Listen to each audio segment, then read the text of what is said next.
Is it a national heritage building? I don't think it is. Is it just being listed just purely to retain the building? And if that's the case, my question is that actually the best use of space?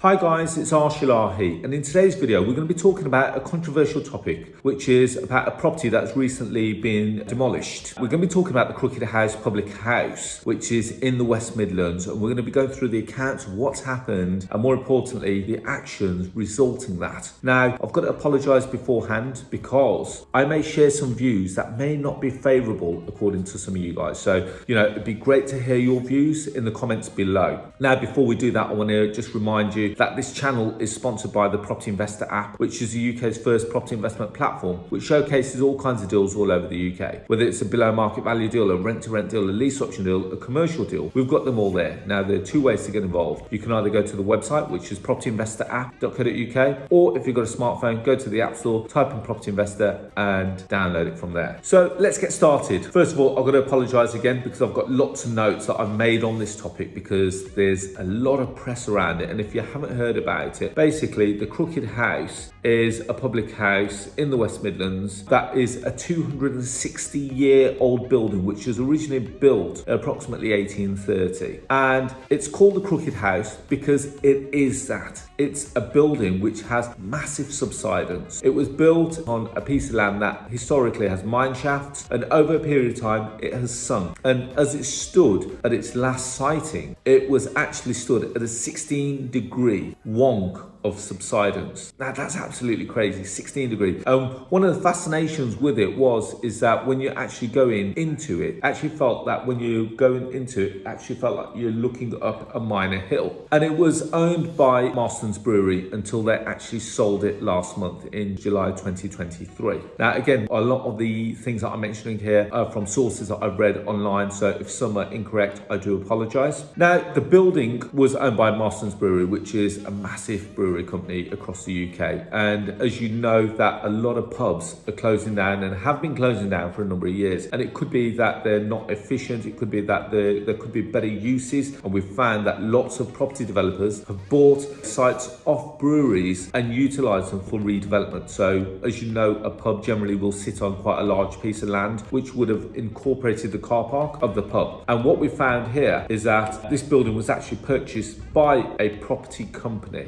who have historically been developing properties as well, and they purchased this piece of land. When I say land, it was actually a building on some land. Now what's controversial about this is the fact that within 2 weeks of purchasing the property, that the building sets on fire, and as a result, I should say at this point that the building is not listed, it's not historically listed, it's not in conservation as far as we're aware. So when it's set on fire, the building was then, it's being questioned whether it's arson or whether it was set on fire by natural causes. And so there's lots of conspiracies about what's gone on with this building or how it's actually become set on fire. Let's face it, it's been sat there, it's been stood for 260 years, and for it to have miraculously been set on fire a few days or a few weeks after purchase really asks a lot of questions. Now, I've got to say that, believe it or not, this is not uncommon practice. I'm not saying that I've done it, I've never done it. I'm not here to say that I condone this style of behaviour or if this is in fact actually arson, but it just seems that when you put everything together as a jigsaw, that they purchased it, 2 weeks later it's set on fire, and then 2 days after, whilst everyone was still doing the investigations, the developers or the owners of the site now request for the building to be demolished. Now we're going to go through this in detail because we're going to question whether this is right or wrong, now morally, ethically. So from a business point of view, I'm going to look at it from a business point of view. The pub has been sat there, it's been stood there for 260 years. Now I appreciate that this may have some emotional attachment to some of the local residents. However, we cannot deny the fact that if the local residents had actually used the pub, would the pub have actually been sold to a developer? Because let's face it, breweries really only sell the assets which are underperforming. And that's a well-known fact. They don't sell sites which are actually making them decent money. So if the site had been utilised by local residents, would the site have been sold? That's my first question. My second question is that if this building was of historic value, and we knew it was of historic value and has been stood there for 260 years previously, why was it never previously listed? And why has it only now come to light that they wanted to list this building after it was purchased from the brewery? And you could say that this is perhaps a negative effect on the developers, and it was there to put in place to avoid the building being utilised for other purposes. But we have to go on the facts that when they purchased it, the building was not listed. At the point of it set on fire, it was not listed. Now, really, in my mind, and I'm looking at this from a property developer's point of view, the only question that really can be asked is the ethics of how it was demolished. When we look at the demolition, did they get the necessary consents for the building to be demolished? And the answer is no, because according to all the reports, there were conversations between the local authority for part of the building to be removed because it was deemed to be unsafe. There was nothing to state that the building had to be fully demolished, and that's exactly what happened. So within 2 days, literally a barrier, and there's other questions that need to be asked. So the site was actually blocked off by 2 concrete bollards, which actually stopped or was a hindrance to the fire crew getting onto the site. So when you put all these things together, it does look like it's been done with some malice. It does look like it's been done with some intent, yet that is still yet to be determined. But from an outsider's point of view, I completely agree. It looks like it's been done with some intent and malice. Now, the way that it was demolished also has some questions to be asked. Why was it demolished so quickly? Was it because it was the looming of the listing? Was it because they were worried that now that there's so many eyes on the building that there were going to be petitions to keep it and remain it? Now, since it's been demolished, everyone has been talking about this crooked pub, and everyone's been talking about this building which they had previously neglected for the last God knows how many years. It's never even been mentioned before. Yes, there's been talks about the way that it's been built and the way that it's stood crooked, and it was perhaps a small tourist attraction. But was it a large enough tourist attraction for it to be listed? And what would the purpose of it being listed for? Is it a national heritage building? I don't think it is. Is it just being listed just purely to retain the building? And if that's the case, my question is that actually the best use of space? Factor in that at the moment, the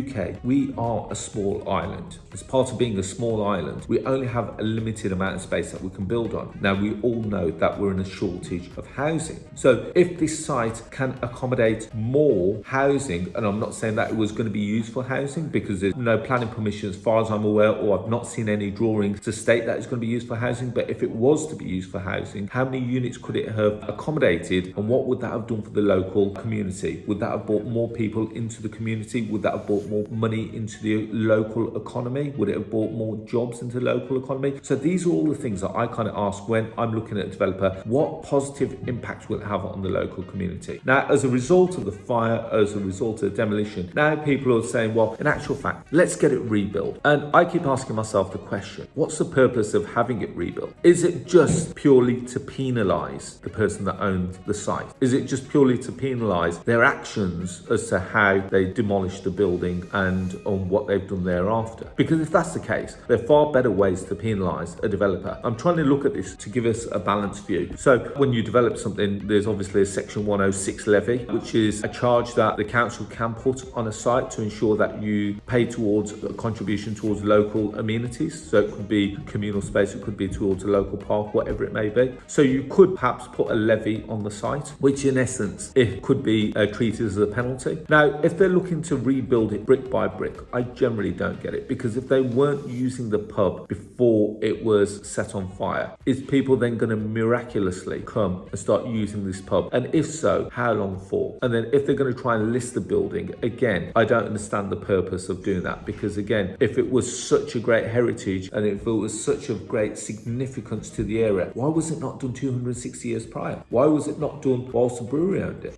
This building has had so much work done to the building. If you have a look through the history of the site, it's had so much work done to it. Why has it not previously been listed then? The brewery could have done anything to that building, and as a result, as listed buildings, as you're probably aware, you can't touch the outside or the inside of the building, where yet these guys have practically rebuilt this. Okay, they've kept the slant of the building, but ultimately there's big parts of it that have been been actually redeveloped. So why has it not been listed before now? So is this just purely because a penalty as to how the events have happened over the last few weeks or over the best part of 4 weeks? So these are my questions. First of all, are you going to be able to relist a new building? That's a question, because if it's no longer of the English heritage, because let's face it, those bricks, if they've now gone, they're out of the way. I've been told that, believe it or not, some of them are actually on sale on eBay. Not checked that out for myself. But if you can't utilize the same materials, you're probably going to have to go like for like. But that again is not the same. So if you can rebuild it in the same style, perhaps, but then you're not going to have the same thermal values. You're not going to have the same materials. You can perhaps get something like for like, but it's not going to be the same. So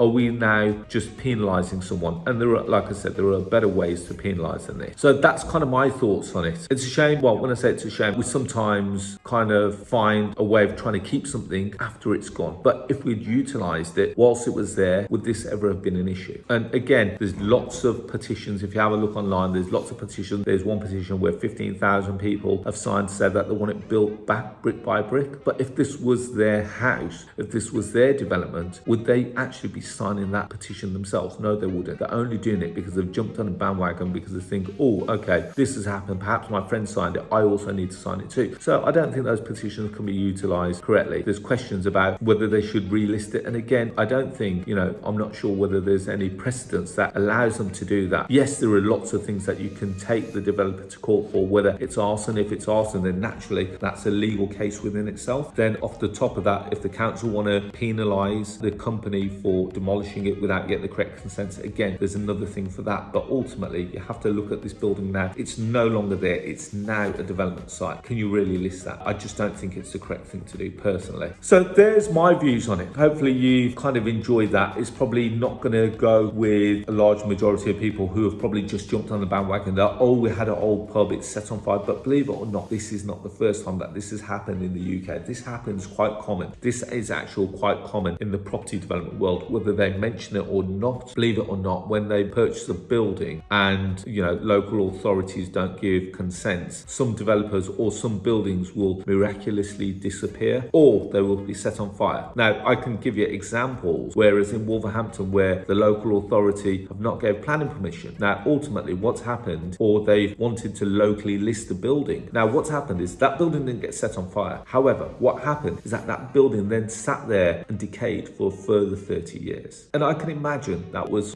going to happen with the Crooked House. Now, if they can't get planning permission on it, they can't develop it, generally speaking, the developers will just let it sit there and it'll slowly but surely decay to a point where the local authority will see it as an eyesore and ultimately they will allow for it to be demolished. So there's lots of things that you have to factor in when you're looking at a site. So I really appreciate your comments by putting them down below. So I really hope that you've enjoyed that video. It's something completely different and I apologize if you don't share my views, but I also equally would love to hear your views. As always, guys, as I said at the start of this video is sponsored by the Property Investor app, which is the UK's first property investment platform. Showcases all kinds of deals all over the UK, whether it's a BMV deal, below market value deal, rent to rent deal, lease option deal. Go and check us out. There are two ways to get involved. You can either go to the propertyinvestораpp.co.uk, or if you've got a smartphone, go to the App Store, type in Property Investor and download it from there. Now, if you like more free content like this, I release a podcast every Tuesday at 6 a.m. It's called The Property Rebel. Go and check it out. You can find it on Apple Podcasts, Google Podcasts, Spotify, Stitcher, just to name a few. Feel free to leave us a review. Finally, if you're on social media and you want to touch base with me, feel free to find me on Facebook, LinkedIn, Instagram, Twitter, and TikTok, all under the handle of Arsh.